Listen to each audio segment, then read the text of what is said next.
Imagine for a second that you are the commander of the most lethal military force on the entire planet.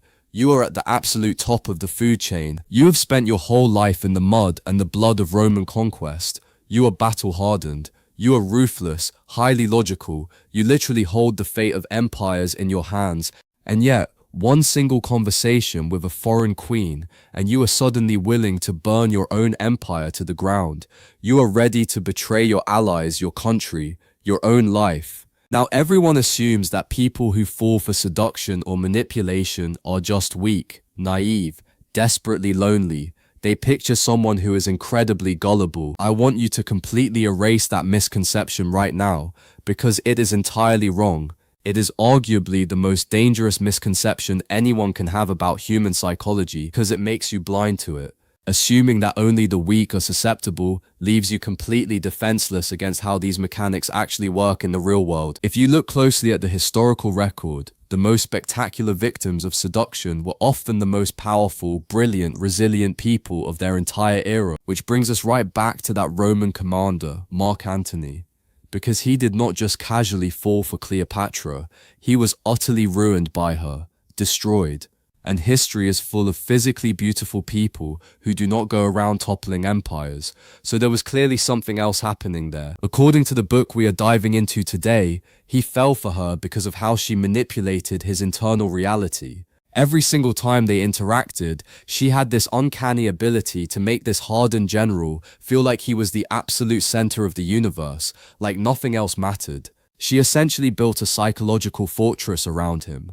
The research actually details how Cleopatra did not try to win Antony over by arguing geopolitical strategy with him. She was not trying to match his military mind. She created an environment of pure decadent theatricality. She arrived on a golden barge with purple sails. She had incredible perfumes wafting across the water before she even came into his view. She made him feel like a literal god among mortals. She offered him a total vacation from his own heavy responsibilities. And we see an incredibly similar dynamic centuries later, completely divorced from the ancient world, with Wallace Simpson and King Edward VIII.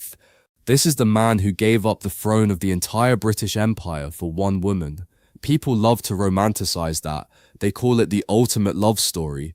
But when you analyze it through the lens of psychological seduction, that fairy tale narrative just shatters, because it was not a fairy tale. Edward had lived his entire life in a suffocating, highly orchestrated royal bubble. Every conversation he had was dictated by strict protocol. Every single person deferred to his title, not his actual humanity. And Wallace Simpson did the unthinkable. She treated him not as a monarch, but as a fascinating, flawed, regular guy, something he had probably never experienced in his life. She zeroed in on him with fierce, undivided intensity, and that sheer intoxicating focus was like a drug he simply could not walk away from. And then you have a figure who operates with a completely different flavor of power, Rasputin. Now, the guy was famously unkempt. He was not conventionally attractive in the slightest, and he smelled terrible, according to most historical accounts. Yet he held entire rooms of Russian aristocrats completely captive. He had this piercing gaze. People felt like he was looking straight through all their wealth and social standing, right into their core. He made incredibly powerful men and women feel seen in a way that was almost terrifyingly intimate. And this historical pattern brings us to the core thesis of our deep dive today, into the mechanics of influence, because seduction is not about luck. It is definitely not just about physical attraction or having a symmetrical face. Fundamentally, it revolves around a hidden door inside a person's psyche. Every single one of us has one.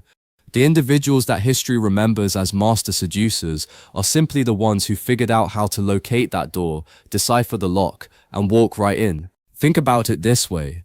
Falling for someone is not about their shiny exterior or their perfect pickup lines. It is like someone finding the exact radio frequency you have been silently broadcasting on your whole life. You have been putting out static into the universe, hoping someone picks it up. And suddenly someone tunes the dial perfectly, and the signal is crystal clear. Because a radio frequency implies a signal that is already broadcasting, it is waiting to be received. True influence is not about someone imposing their will onto you. It is about someone answering a call you did not even realize you were making. But if these mechanics rely on this hidden door, this silent frequency, we have to ask a really uncomfortable question. Where did that door come from in the first place? Why are we broadcasting at all? To understand the origin of that broadcast, we have to shift our focus. Usually, when people dive into Robert Greene's work, which is the book we are unpacking today, they get obsessed with the tactics, the how-to manual, the tricks. But the much more profound question is why these tactics work on us specifically. And according to the psychological underpinnings of this material, the answer requires us to look all the way back to early childhood. This is the question nobody actually wants to ask. Why am I susceptible to this? The underlying psychological premise here is that as a child, assuming you were fortunate enough to have a relatively stable upbringing, there were these fleeting moments where you received someone's absolute undivided attention, like how a mother looks at a newborn infant, or how a parent pauses everything they are doing just to listen to a toddler tell some rambling story. For that brief window, you are the complete center of their reality. But then you grow up, and that pristine attention is inevitably pulled away. Life happens. Parents become overwhelmed with financial stress. Siblings come along. The adult world intrudes. The undivided attention splinters. It turns into half-distracted nods while someone is staring at their phone, or rushed conversations on the way out the door. You go from being the center of the universe to just another competing priority. And a very deep, primal part of the human psyche remembers what that absolute attention felt like. It remembers that feeling of primeval wholeness, and it spends a lifetime trying to recreate it. It is always looking for it. There is a beautiful reference in the research to Aristophanes' speech in Plato's Symposium. He suggests a mythological history where humans were originally whole beings, complete and powerful, and then the gods split them in two. Aristophanes argues that now we wander the earth, forever seeking the half that will tally with ourselves. He views all human longing as a relic of that original state. It becomes a fundamental human hunger. And this concept connects directly back to the historical figures we discussed at the start. Antony, Edward, the Romanov dynasty.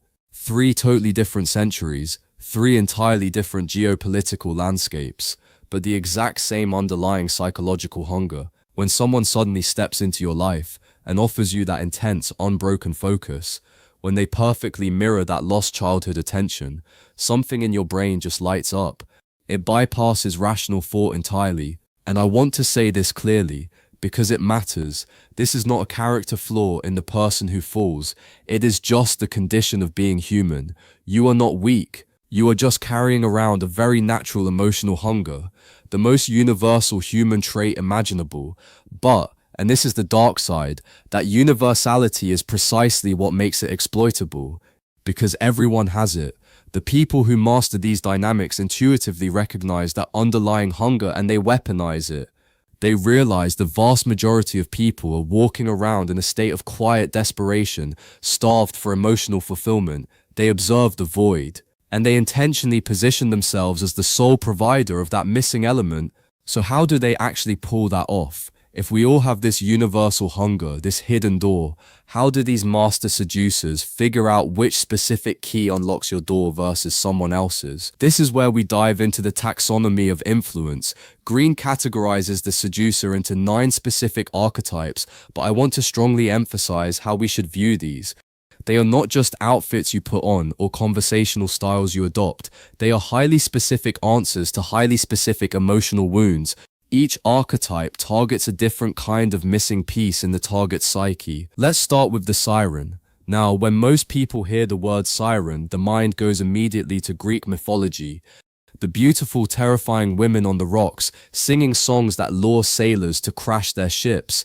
And that is exactly the origin of the concept. The book offers Cleopatra as the historical anchor for this archetype, and Marilyn Monroe as the modern equivalent. So how does a siren actually operate? The siren operates on the most basic, primal drives. She does not appeal to your logic or your intellect at all. She offers the promise of endless pleasure, mixed with a distinct hint of danger. The symbol used in the book for the siren is water, and if you think about the properties of water, it is fluid. It envelops you completely. It offers this feeling of weightlessness and escape, but it can also drown you. Sirens are powerful because they bypass the critical thinking centers of the brain entirely. Cleopatra did not debate Antony on policy, she overloaded his senses. And Marilyn Monroe projected this aura of profound vulnerability mixed with intense sexuality. It made people want to simultaneously protect her and be consumed by her. She gave people permission to just turn off their brain. Now, the male counterpart to the siren is the rake. The book points to Casanova, Don Juan, and an Italian poet named Gabriele, the 500th D'Annunzio. D'Annunzio is a fascinating case study. Historical accounts describe him as shockingly unattractive. He was short, he had terrible skin, a bulging eye, yet he successfully seduced hundreds of women, including some of the most famous aristocrats of his time. How does a famously unattractive man become the ultimate rake? Because the rake does not rely on physical perfection. His tool of influence is insatiable, unapologetic desire. He simply wants them, constantly. The rake offers women exactly what society has historically denied them: pure pleasure, rebellion, and the thrill of being desired without any boundaries or conditions. Society demands modesty, carefulness, a deep concern with reputation. The rake walks in and obliterates those rules. He communicates, without saying it directly: forget the rules, you are a goddess, and I would risk absolute ruin just to be near you. He makes the danger feel romantic, rather than threatening. D'Annunzio was a master of language. He used his poetry to create this heightened, almost delirious world of romance. His words were the hook. His words and his focus went hand in hand. He paid such intense, unwavering attention to a woman's spirit and her energy that his physical appearance simply ceased to matter. He offered the excitement of doing something forbidden with someone who felt absolutely no shame about his desires. It was the allure of the dark side, wrapped in total devotion. Now let's move to an archetype that feels much more subtle, almost invisible: the charmer. The examples the book provides are Benjamin Disraeli, the legendary British Prime Minister, and Oprah Winfrey, and the symbol for the charmer is the mirror. The charmer is arguably the most insidious and consistently effective of all the archetypes, and that is because they remove their own ego from the equation entirely. When you are interacting with a true charmer, the spotlight is 100% on you. They possess incredibly high empathy, and they use that empathy to map your internal landscape. They learn exactly what you desperately want to believe about yourself and what your deepest insecurities are.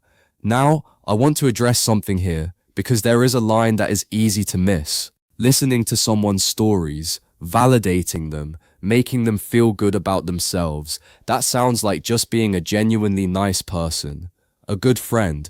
So where does empathy end and manipulation begin? The difference lies in the intent and in the asymmetry of the relationship. A good friend shares themselves with you. There is a mutual exchange of vulnerabilities. It goes both ways. A charmer, on the other hand, offers you a reflection of your idealized self while completely hiding their true motives and their true self. They seduce through unconditional approval. So if you grew up never feeling quite good enough, the charmer is irresistible. They laugh at your mundane jokes. They listen to your stories as if they are uncovering ancient wisdom. They become the mirror, reflecting back the absolute best version of you.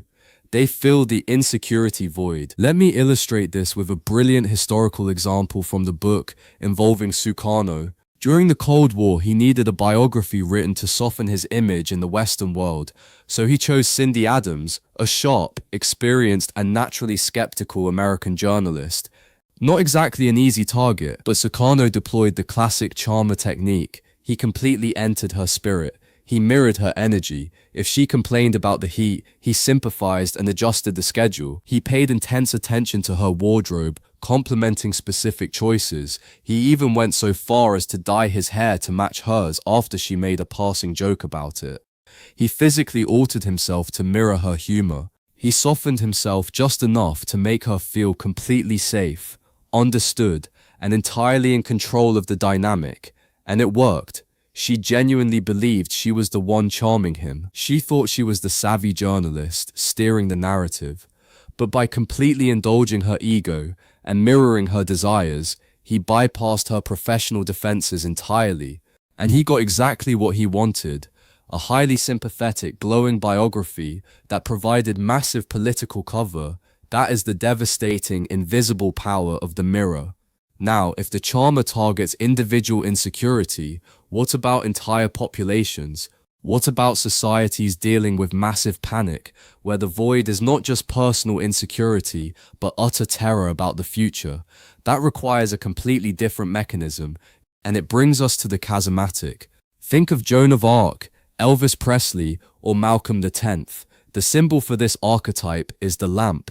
The lamp meaning they project light. Charismatics possess an inner quality, usually an unwavering, almost fanatical belief in a cause, or a supreme sense of purpose that is so intense it practically radiates from within. They act as a beacon.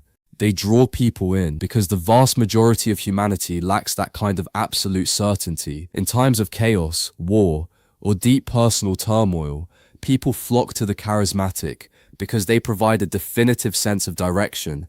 They just seem like they know exactly where they are going. When Elvis Presley performed in his early days, observers did not just describe it as a great concert, they described mass hysteria, a tidal wave of visceral adoration, because people wanted to absorb that mythic, unapologetic energy he seemed to project from the stage. That is the magnetism of unshakable confidence. Next on the list is the ideal lover. The symbol for the ideal lover is the portrait painter.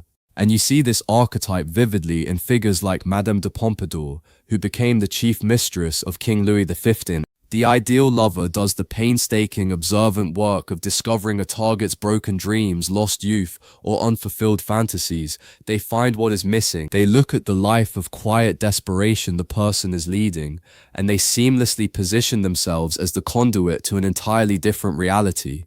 The king was chronically bored and melancholic. Madame de Pompadour did not just offer him physical affection, she built private theatres, she starred in plays for him, she designed magnificent architectural projects, she created an entire world for him, she painted a portrait of a vibrant, culturally rich life he had always wished he had, and then she invited him to step inside the frame. And here is where the whole framework starts to crystallize. If the charmer targets your insecurity, and the ideal lover targets your broken dreams, then seduction is not a lock-picking kit. It is a bespoke suit, tailored exactly to the target's missing pieces. You have to measure the person, find the gaps in their psychological fabric, and weave a persona designed specifically to fill them, and the remaining archetypes follow that exact same bespoke logic. Take the dandy. The book uses Marlene Dietrich and Prince as prime examples. The dandy offers an androgynous, highly stylized allure. They rebel against all societal conventions. They play with gender presentation, fashion, and social norms. They create this aura of total mystery and freedom.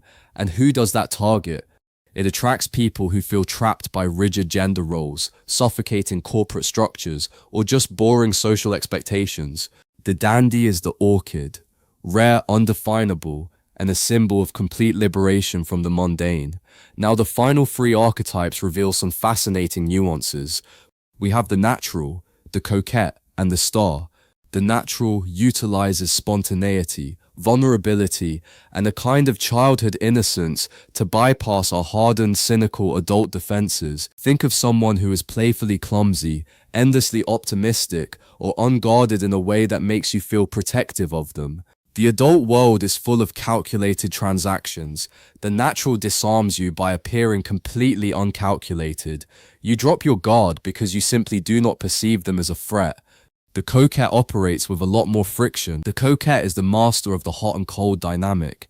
They draw you in with intense warmth and promises, and then inexplicably push you away or become distant. They create an addiction through unpredictability. You are constantly off balance, trying to figure out what you did wrong and how to earn back their warmth. And the anxiety of their absence makes the eventual return of their affection feel almost euphoric.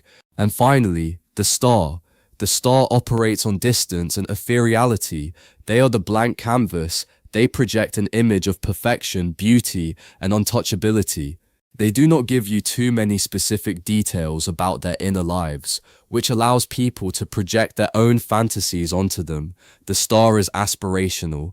They belong to the realm of myth, rather than daily reality. Now, identifying the right archetype is only half the battle, because the book details a very specific psychological process. You do not just decide to be a charmer and instantly win the day. There is an architecture to this. It unfolds in very deliberate phases, and phase one is always separation. You have to pull the target out of their comfortable daily routine. Slowly, you separate them from their daily anxieties and their grounding influences. People are wrapped up in their work, their bills, their normal and predictable relationships. The seducer first stirs interest, and then instills a feeling of emptiness. They plant a subtle realization in the target's mind that their life is lacking adventure, or passion, or true understanding. Once that void is successfully created, the seducer begins to fill it, and then it escalates. The book talks about a concept called the precipice, which is honestly quite dark. It involves injecting actual emotional pain into the dynamic, alternating hope and despair deliberately. The mechanics of the precipice are critical, and we will explore them in depth in just a moment. But the ritual ultimately requires taking the person to the absolute edge of their emotional cliff. Now, if all these archetypes represent the masters of reading the room and finding the hidden door, what does the exact opposite look like? What happens when someone completely lacks these skills? This brings us to a crucial element that most analyses of this topic skip entirely, probably because it is not flashy or romantic. It is the anti-seducer, and honestly, this might be the most practically useful section of the entire book. We spend so much time analyzing how to be alluring or powerful, but understanding what makes someone inherently repulsive is just as instructive. According to the book, the defining trait of the anti-seducer is supreme self-absorption. If true seduction is about giving your undivided attention to someone else's inner world, the anti-seducer is trapped entirely within the suffocating walls of their own ego. They are impatient. They do not genuinely listen. They talk endlessly about themselves, their accomplishments, their grievances. They squash any illusion or fantasy the other person might be trying to build, because they are so completely grounded in their own immediate needs and insecurities. Think about it. The person on a first date who spends 45 uninterrupted minutes talking about their fantasy football draft, or who spends the entire evening relentlessly complaining about their ex-partner, completely oblivious to the fact that the other person's eyes have totally glazed over. They leave zero room for the other person to exist in the dynamic. It is a monologue, not a conversation, and we see a fascinating modern manifestation of this anti-seducer concept in the academic research from the University of Ottawa. The researchers conducted a deep narrative inquiry into the modern seduction community, specifically analyzing pickup artists, or PUAs, and the adoption of what they call the player identity. This research references the explosion of this subculture following Neil Strauss's famous book, The Game. It is this underground society of men trying to literally hack human attraction. They developed a whole bizarre vocabulary: sniper negs, shotgun negs, indicators of interest, pawning, peacocking. It reads like a corrupted instruction manual for manipulating human social situations, and that algorithmic approach is exactly why it functions at its core as a form of anti-seduction. The research points out that these men are rigidly following scripted rules. They have standardized, memorized pickup lines and heavily choreographed behavioral routines. They are instructed exactly where to stand in relation to the target, how to angle their bodies to display dominance, and how to initiate physical touch on a highly specific timeline. Now, you might push back and say, if algorithmic scripts work so perfectly for the apps on our phones to keep our attention, why does an algorithmic script fail in human dating? It fails because it hits the uncanny valley of human interaction. When you are running an algorithm in your head, when you are reciting standardized lines, you are not actually paying attention to the human being in front of you. You are paying attention to your script. You are calculating their next move instead of feeling the conversation. The University of Ottawa study featured a participant named Calvin, who bluntly noted that this player identity is entirely socially constructed. Men look around, see what a dominant male is supposed to act like, and they simply fake it. They are performing a dominant identity rather than genuinely tuning into the other person's emotional frequency. It is performative self-absorption masquerading as romantic interest. You are not doing the bespoke work of finding their hidden door. You are just systematically kicking at the wall, hoping a brick falls out. And the research highlights that this reliance on deceit, rote memorization, and emotional manipulation creates a massive disconnect. Women participating in the study universally recognize this behavior as insincere and deeply off-putting because it treats human connection as a zero-sum game of dominance. True influence, as we discussed with the charmer and the ideal lover, requires genuine empathy and observation. You have to actually understand the person standing in front of you. The pickup artist approach is entirely ego-driven. It is about validating the man's ability to run the script, not fulfilling the other person's hidden hunger. And therefore it is inherently anti-seductive to anyone paying close attention. I want to pause here and ask you, the listener, to sit with this uncomfortable reflection for a second. We have all had moments of being the anti-seducer, moments where we were so anxious or so hyper-focused on what we wanted out of a situation that we completely stopped listening to the other person. Recognizing these patterns of self-absorption in ourselves is the absolute first step to correcting them. If you want to connect with people, you have to get out of your own head. It is a difficult mirror to look into, but it is a necessary one. However, we have to acknowledge the darker implications of these mechanics, because it does not stop at dating. When someone does possess true seductive skill, and they decide to scale it up beyond personal relationships, the results can reshape entire societies. Because while it is easy to mock clumsy pickup artists running scripts in a loud bar, the truly skilled operators do not limit their tactics to the bedroom. These exact same 9 archetypes are the foundational blueprints utilized by con artists, cult leaders, and political dictators. This is a vital and inescapable part of Greene's theory. Seduction is not fundamentally about love, romance, or attraction. Seduction is fundamentally about power and control. It is about systematically bypassing rational thought to hijack someone's emotional center. And before we go further, I want to be completely clear. We are looking at these political figures purely as historical case studies of psychological tactics. We are analyzing the mechanical levers of their rise to power. We are not endorsing their politics, their ideologies, or their morality. This requires an impartial analysis of how influence operates under extreme pressure. So let us examine Vladimir Lenin. In the context of Greene's archetypes, Lenin utilized the charismatic archetype flawlessly.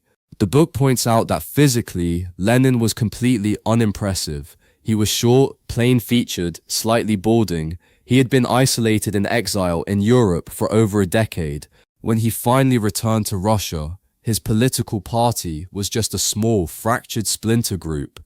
The establishment did not take him seriously at all, but he had that unyielding conviction. Lenin possessed an absolute, almost terrifying confidence. During a time of immense societal chaos, raucous political debate, and paralyzing uncertainty in revolutionary Russia, Lenin never lost his composure. He never wavered. He repeated the same simple, firm, uncompromising messages. When fearful, starving people are surrounded by complexity, violence, and endless factional infighting, someone who projects absolute certainty becomes magnetically attractive. There is a vivid story in the book about this.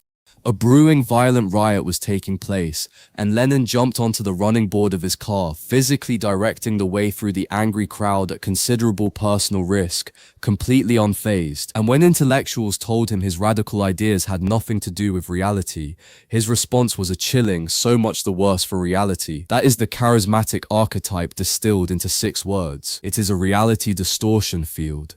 People flocked to him because they were exhausted and terrified by the chaos, and he offered the psychological comfort of total, unblinking conviction. Then we shift to Eva Perón, Evita, in Argentina. She provides an absolute masterclass in exploiting the 2 great drivers of mass emotion, high drama and religious iconography. She understood intuitively, far better than traditional politicians, that appealing to deep-seated emotions is vastly more powerful than appealing to economic reason or policy logic. The book describes how she staged these incredible sensory acts of charity. She did not just sign checks from a desk, she went directly into the poorest slums of Buenos Aires. She bathed everything in ritual and myth. There is an incredibly visceral detail where her hands would get covered in actual sores from physically touching and kissing the sick and the poor all day. And when an assistant tried to dab her lips with alcohol to sterilize them, Evita furiously grabbed a bottle and smashed it against the wall, because she was intentionally casting herself as a living Madonna. Accepting that alcohol would have broken the illusion of her divine protection, she lifted her arms to the massive crowds, creating a deliberate religious tableau. She was not just a politician's wife handing out aid. She was positioning herself as the literal savior of the poor, willing to absorb their suffering. By making her charitable actions intensely dramatic and giving her speeches the weight of religious ceremony, she bypassed standard political discourse entirely. She went straight to the childhood emotions of her followers, creating a halo of charisma that for millions elevated her to actual sainthood. You see this dynamic echo today, where modern leaders and tech visionaries do not just sell a policy or a product, they sell a quasi-religious lifestyle and demand unquestioning faith. They are running Evita's playbook. And then shifting to the star archetype on the political stage, we have John F. Kennedy. This is all about the power of visuals, television, and modern myth-making. Kennedy's political team understood that the emerging era of television required a completely new kind of seduction. During the famous 1960 televised debates against Richard Nixon, Nixon treated it like a traditional radio debate. He looked tired, he was sweating profusely, he wore a suit that blended into the background, and he focused entirely on arguing nuanced policy points. But Kennedy understood the visual medium. He focused on the camera, on his posture, on projecting a calm, heroic, telegenic presence. The book highlights his inauguration as well. It was a freezing cold January day in Washington. Outgoing President Eisenhower was sitting there huddled in a heavy coat and scarf, looking weathered and battered by the cold. But Kennedy stood up to give his address, completely hatless and coatless, seemingly immune to the elements. It was highly orchestrated to convey youth, vigor, and a mythic presence. He did not just communicate political facts, he communicated imagery and aspirational feeling. He allowed the American public to project their desires for a fresh, heroic, optimistic future directly onto him. The star archetype is about becoming a mediator between the world of dreams and the drudgery of daily life. But the dark turn of this material is not just about the archetypes these figures embody, it is about the specific manipulative tactics they use to solidify that control. And the most brutal of these tactics is what Greene calls the precipice. This is phase 3 of the seductive process, and this is where the emotional manipulation becomes profound and often deeply damaging. A skilled manipulator knows that they cannot just offer endless pleasure and validation. Endless pleasure without risk eventually becomes boring and predictable. To create a true, unbreakable addiction, you have to introduce tension, you have to weaken the target. The book quotes Greene saying, "The lower the lows you create, the higher the highs will feel. You create a false sense of security. You shower them with attention, and then, completely out of nowhere, you send mixed signals, you pull back, you inject pain." The seducer intentionally leads the target close to the edge of the emotional cliff. They induce a feeling of psychological vertigo. They might threaten to leave, or show sudden, unexplained coldness, or feign intense anger over something completely trivial. This creates absolute panic in the target. The target has become so accustomed to the euphoric pleasure of the seducer's attention that a sudden, unexplained absence is agonizing. There is a story in the book about a man named Don Mateo and a young factory worker named Concha that perfectly illustrates this emotional roller coaster. He is a wealthy man. She is young and impoverished. She constantly leads him on, invites him to her room, but steadfastly refuses to sleep with him. She makes him intensely jealous by blatantly flirting with other men directly in front of him. She pushes him to the absolute limits of his sanity and frustration until he finally explodes with physical anger. And then, the precise moment he hits his breaking point and threatens to leave her forever, she suddenly starts crying, shows immense vulnerability, and yields to him. She systematically bent him until he was ready to snap, and then she rewarded him. The psychological whiplash of alternating hope and despair, pleasure and pain, is what truly hooks the human brain.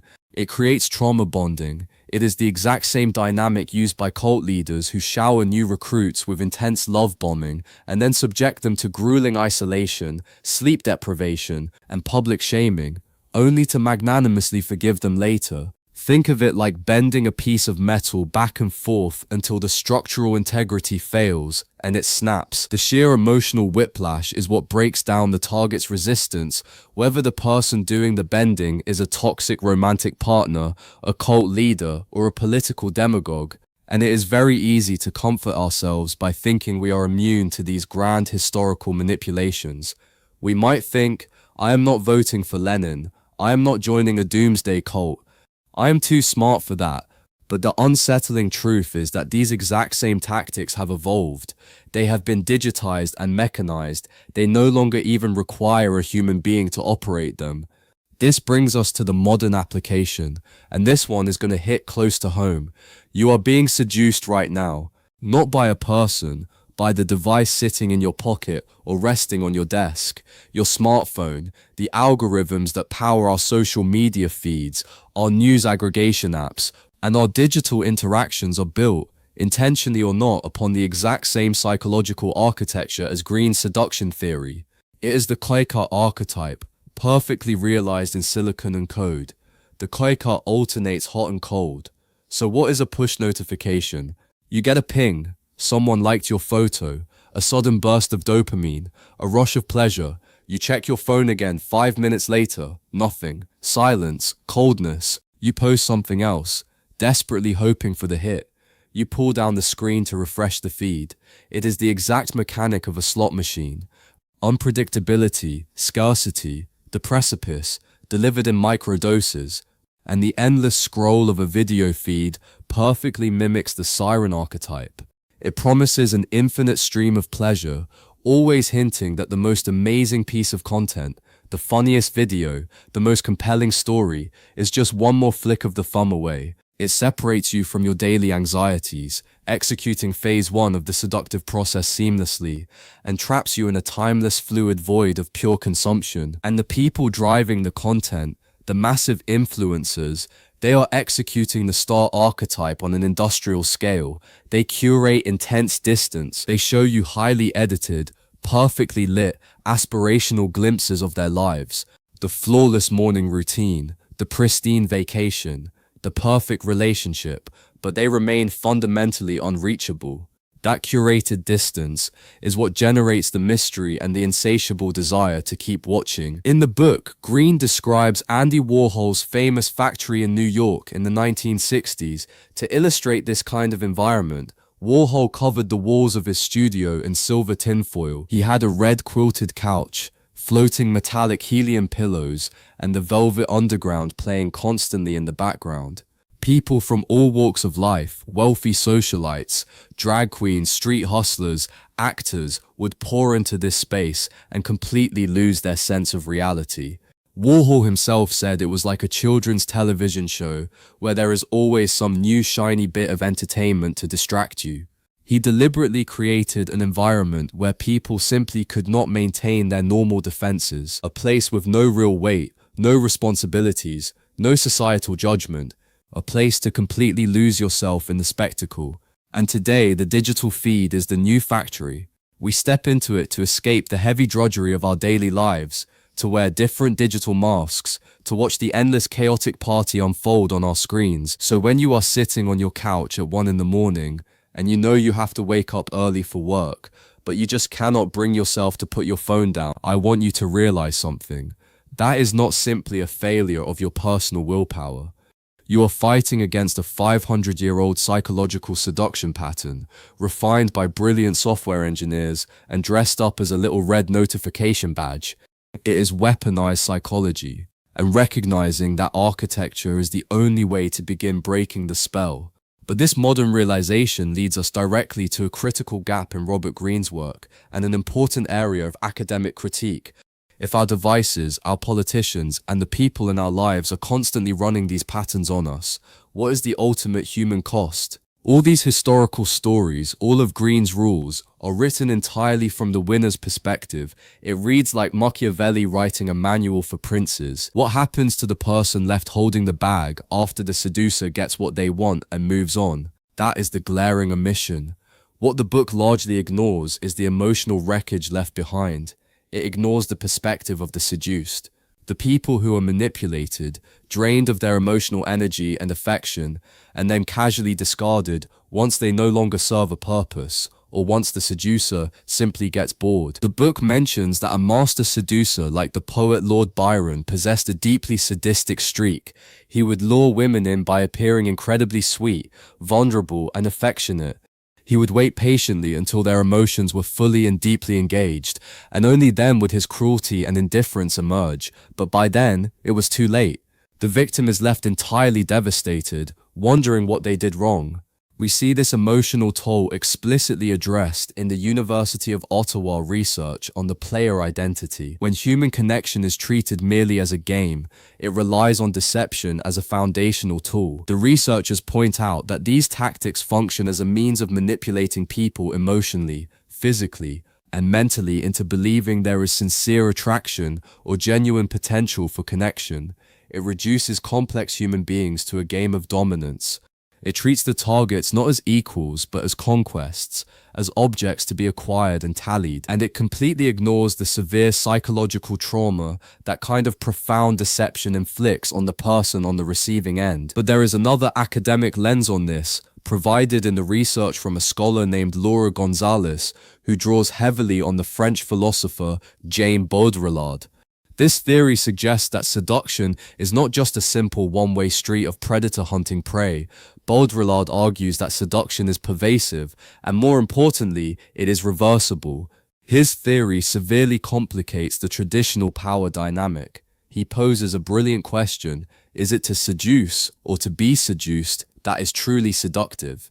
Because in order to manipulate someone effectively, the seducer almost has to become entranced by the object of their desire first. They have to obsess over them.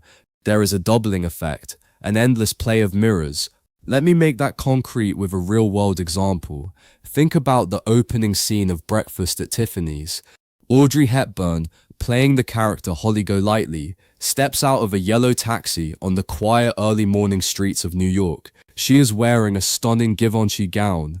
She has her cheap coffee and her pastry, and she stands there staring longingly into the window of Tiffany and Company. She is completely and utterly seduced by the diamonds, the wealth, and the image of herself in relation to those beautiful objects. She is a subject who is converted into an object by her own powerful fantasy. But the brilliant layer Gonzalez adds is what happens to us, the audience. As viewers, we are not just watching a documentary about a woman who likes jewelry. We are seduced by watching her be seduced. Her longing is magnetic. We are caught in the exact same web of desire. Holly, the object of seduction, becomes the seducer of the entire audience. It is an endless loop of mirrors. And if seduction is this pervasive, reversible cycle, as Baudrillard suggests, is anyone ever truly in control? Or are the master manipulators, the Casanovas, the Cleopatras, the political demagogues, ultimately enslaved by their own obsessive need to constantly seduce? Are they trapped in the game just as much as their victims? That is the ultimate existential question buried inside all of this. And it strongly suggests that seduction often creates a shared, elaborate fantasy that ends up consuming both parties. There is a profound story from the Arabian Nights included in the research, the tale of the Barmecide's feast, and it illustrates this shared illusion perfectly. A starving, desperate beggar named Shakabak comes to a magnificent mansion seeking food.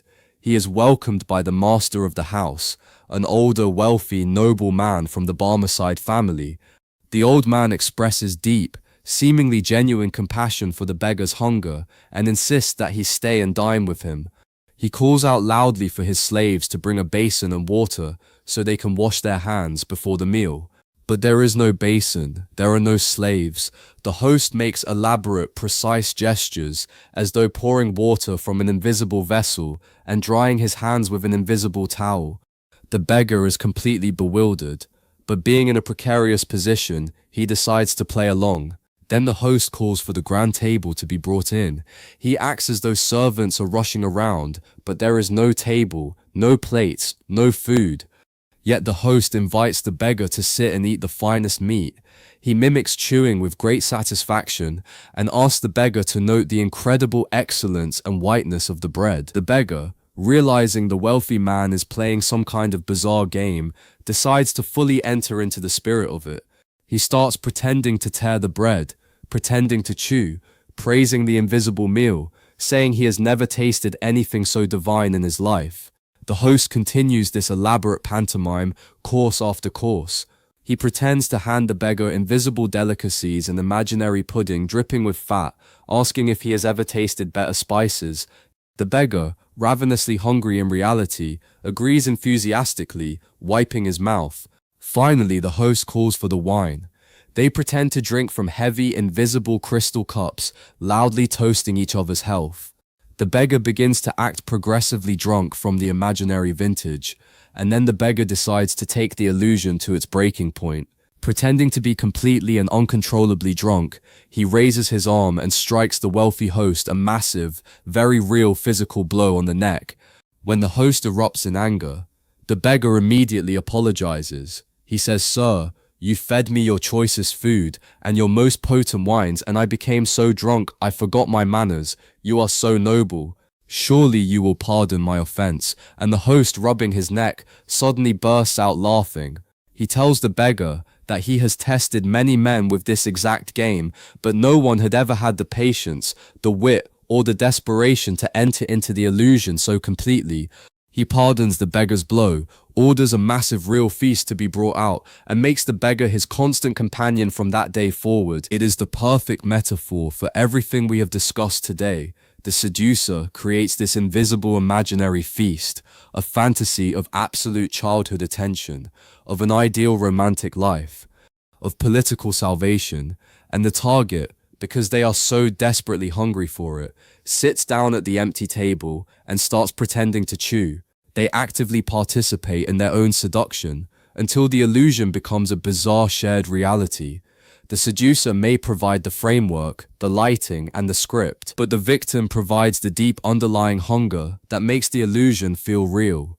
Now let us take a breath and recap the journey we have been on today. We started by dismantling the myth of the gullible victim, looking at how the most powerful figures in history fell not because of weakness, but because of a universal childhood wound, the deeply human memory of undivided attention. We examined how skilled manipulators use the 9 archetypes, not merely as personas, but as bespoke keys, meticulously tailored to unlock specific emotional wounds. We looked at how they utilize a calculated ritual of separation, the injection of mixed signals, and the devastating emotional whiplash of the precipice. We looked at the anti-seducer, analyzing the clumsy pickup artist trapped in the algorithmic prison of their own ego, proving that true influence requires genuine empathy, not robotic scripts. We explored the dark turn, analyzing how dictators and demagogues scale up these exact tactics to bypass logic and hijack the emotions of entire nations. We recognize that this 500-year-old psychological machinery is currently operating inside our pockets, with social media algorithms acting as coquettes and digital influencers acting as stars, trapping us in digital factories of endless curated distraction. And finally, we looked at what the Machiavellian manuals leave out: the real emotional wreckage, the cruelty of treating human beings as disposable conquests, and the philosophical reality that seduction is an endless loop of mirrors, a shared invisible feast, which leaves us with one final and vital concept to sit with. Throughout this entire deep dive, we have talked about how other people and other digital systems exploit the hidden doors within us. But if these mechanics fundamentally rely on an empty void, a missing piece from childhood, or a desperate unfulfilled fantasy, then the ultimate defense against being manipulated is not learning the tactics yourself so you can play the game. It is not building massive emotional walls and living in a state of constant paranoia. The ultimate defense is seducing yourself. What if you cultivated such deep, unwavering self-knowledge and provided yourself with such undivided, compassionate attention that the internal void simply ceased to exist? What if you lived so fully and accepted your own missing pieces so completely that there was simply no hidden door left open for a charmer, an ideal lover, or a political demagogue to walk through? If you are already completely full from your own actual feast, you will not sit down to eat invisible bread with a stranger just because they happen to pay attention to you. You learn to tune your own frequency so you are no longer desperate for someone else to make sense of your static. You become immune because the hunger no longer controls your actions. And suddenly, that radio frequency we talked about at the very beginning of this episode is not broadcasting a distress signal anymore. You are broadcasting on your own terms. Thank you for spending this time with me today. Stay curious. Keep questioning the signals you are responding to and keep your eyes open to the invisible forces shaping your attention. I will see you in the next one.